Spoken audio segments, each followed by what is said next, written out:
फ़लस्तीनियों में ज़ाहिर होने वाली 7 खूबियाँ। पहला, ईमान। उनका ईमान गैर मुतज़लज़िल है।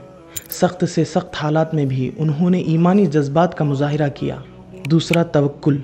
उन्होंने अपने घर वालों को खो देने के बाद भी ये साबित किया कि हर फैसला अल्लाह के मर्ज़ी के मुताबिक होता है। उनका ये यकीन कि सिर्फ़ अल्लाह ही उनकी मदद व नुसरत करेगा, ये तवक्कुल की आला निशानी है। फ़लस्तीनियों ने अपने घर, ज़मीनें और ख़ास तौर पर अपने अहलो अयाल को खो देने के बाद भी गज़ा की सरज़मीन पर इस्तिक़ामत का मुज़ाहिरा किया और मुत्तहिद होकर एक दूसरे का साथ दिया। उन्होंने अल्लाह के इस फ़ैसले पर अपनी रज़ामंदी का मुज़ाहिरा किया।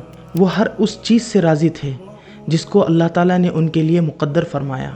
उन्होंने मसला फ़लस्तीन के आगाज़ से ये उम्मीद रखी है कि वो अपने मुल्क को फिर से आज़ाद देखेंगे।